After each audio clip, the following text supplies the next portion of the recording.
जय हिंद साथियों, स्वागत है आपका हमारे चैनल ट्रिकी जीके में। आज है 6 जून और एनटीपीसी एग्ज़ाम का सेकंड डे था। तो आज हम शिफ्ट 1 और शिफ्ट 2 में जितने भी क्वेश्चन पूछे गए थे उसका आपको आंसर बताने वाले हैं पूरा सही-सही। तो चलिए अपनी हम क्लास को शुरू करते हैं।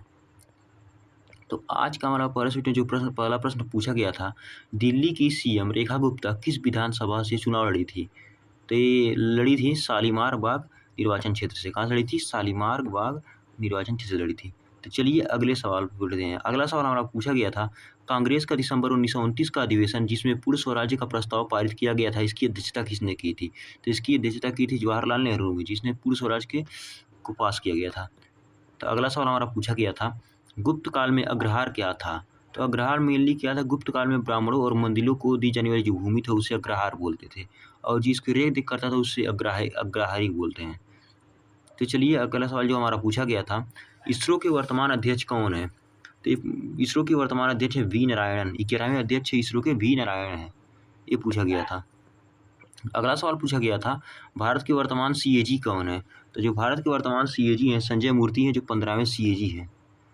अगला सवाल हमसे पूछा गया था, 2014 की कौन सी योजना है जो निवेश विनिर्माण इसकी से संबंधित है? तो मेक इन इंडिया, जो कि स्टार्ट की गई थी 25 सितंबर 2014 को। कब स्टार्ट की? 25 सितंबर 2014 को। अगला सवाल पूछा गया था हमसे, पीएम नरेंद्र मोदी 43 साल बाद किस खाड़ी देश की यात्रा करने वाले पहले पीएम बन गए? तो ये कुवैत की यात्रा करने वाले। कौन? कुवैत की। अगला सवाल पूछा गया था हमारा, स्वदेशी आंदोलन कब शुरू हो गया था? तो सबको पता है 7 अगस्त 1905 को कोलकाता के टाउन हॉल से स्वदेशी आंदोलन शुरू किया गया था, जब बंगाल का विभाजन किया गया था तो विदेशी वस्तुओं को जलाने के लिए। चलिए अगले सवाल की ओर बढ़ते हैं। अगला सवाल पूछा गया था, शकों पर विजय प्राप्त करने के बाद चंद्रगुप्त मौर्य ने किससे विवाह किया था? तो ये विवाह किए थे नंदी की जो राजकुमारी थी दुर्धरा से। इनसे ही उनका पुत्र विदुषार प्राप्त हुआ था। बाद में यूनानी जो शासक था सेल्यूकस निकेटर की बेटी हेलेना से भी शादी किया था। तो चलिए अगला सवाल पूछा गया था, मोदी ने गति शक्ति मिशन कब लॉन्च किया था? तो कब लॉन्च किया था? 15 अगस्त 2019 को लॉन्च किया था। अगला सवाल हमसे पूछा गया था, रैम का कार्य क्या है?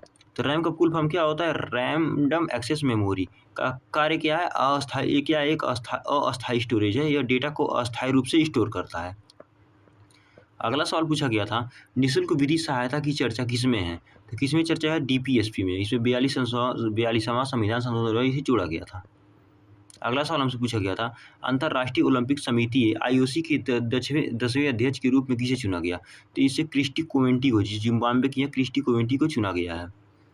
अगला सवाल हमसे पूछा गया था, किस उपन्यास को 2024 का बुकर पुरस्कार के लिए चुना गया? तो ये बुकर का 2024 का चुना गया है आर्बिटल, सामंथा हार्वे की एक किताब है आर्बिटल को। अगला सवाल हमसे पूछा गया था, वक्फ बिल में क्या परिवर्तन किया गया?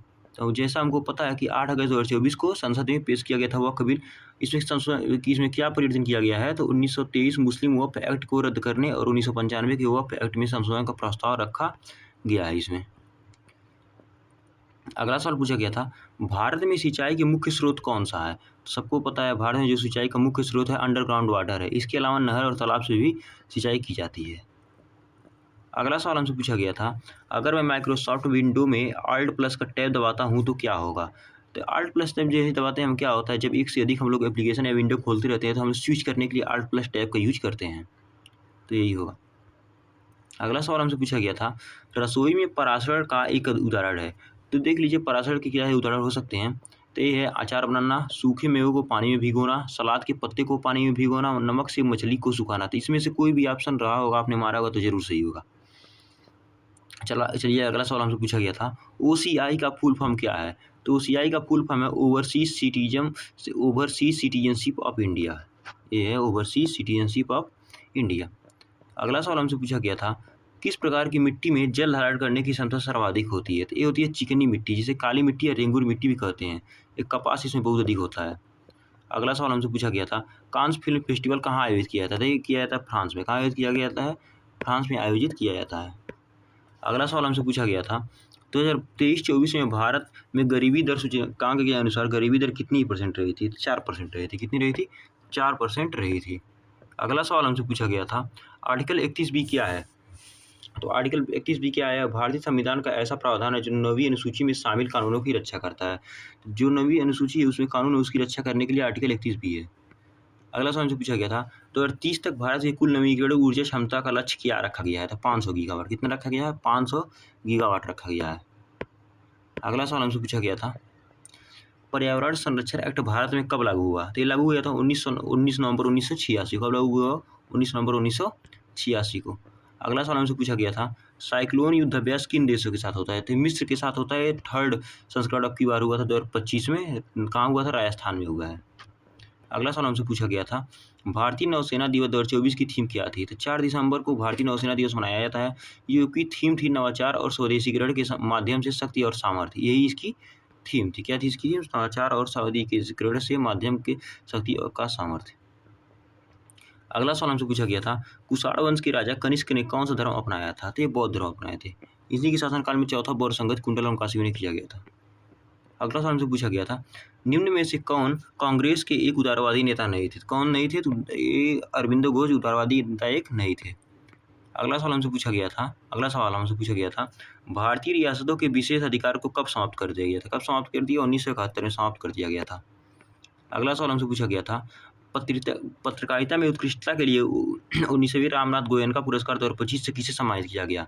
तो हिंदी के लिए दिया गया मृदुलिका झा को। किसे दिया? मृदुलिका झा को दिया गया। अगला सवाल हमसे पूछा गया था न्यायिक समीक्षा से अगर किसी अधिनियम को असंवैधानिक करार दिया जाता है तो क्या होगा? तो क्या होगा? वो अधिनियम कानून नहीं है, उसे लागू नहीं किया जा सकता है। क्या होगा? उसे लागू नहीं किया जा सकता है। अगला सवाल हमसे पूछा गया था 2024 hockey India Balbir Singh senior player of the year पुरस्कार किसने जीता? तो मेल में जीता है हरमनप्रीत सिंह ने और फीमेल में जीता है सविता पुनिया ने। अगला सवाल पूछा गया 2025 में कितने एक्सप्रेसवे लाइन पूरी होगी? तो 11, जिसकी लंबाई कितनी होगी? 5467 किलोमीटर होगी। अगला सवाल हमसे पूछा गया डिजिटल नेशनल पार्क किस राज्य में है? तो ये राजस्थान में है। कहाँ पर है? राजस्थान में है। अगला सवाल हमसे पूछा गया पश्चिमी तट को क्या कहते हैं? तो ये सह्याद्री बोलते हैं। क्या बोलते हैं? सह्याद्री बोलते हैं। अगला सवाल हमसे पूछा गया मानसून में परिवर्तन का मुख्य कारण क्या है? तो जलवायु में परिवर्तन के कारण, तापमान और आर्द्रता में तेजी से बदलाव के कारण मानसून में परिवर्तन होता है। अगला सवाल हमसे पूछा गया था जब किसी वस्तु को गर्म किया जाता है तो क्या होगा? किसी वस्तु को गर्म करने पर इसके अणु क्या होते हैं? कंपन करने लगते हैं और वस्तु क्या होती है? फैलने लगती है। गर्म होने के बाद फैलने लगती है। अगला सवाल हमसे पूछा गया था 1299 से 1301 के दौरान मंगोल के आक्रमण के समय दिल्ली का सुल्तान कौन था? तो था अलाउद्दीन खिलजी। कौन था? अलाउद्दीन खिलजी था। अगला सवाल हमसे पूछा गया था भारत सरकार ने किस देश में ऑपरेशन ब्रह्मा शुरू किया था? म्यांमार में। म्यांमार में जब भूकंप आया था भारत सरकार ने कौन सा ऑपरेशन शुरू किया गया था? तो ब्रह्मा। अगला सवाल पूछा नीति आयोग के पहले राजकोषीय स्वास्थ्य सूचकांक 2025 में किस राज्य ने शीर्ष स्थान प्राप्त किया? तो उड़ीसा ने। किसने प्राप्त किया था शीर्ष स्थान? उड़ीसा ने। ये हमारा लास्ट क्वेश्चन था। इसके साथ धन्यवाद।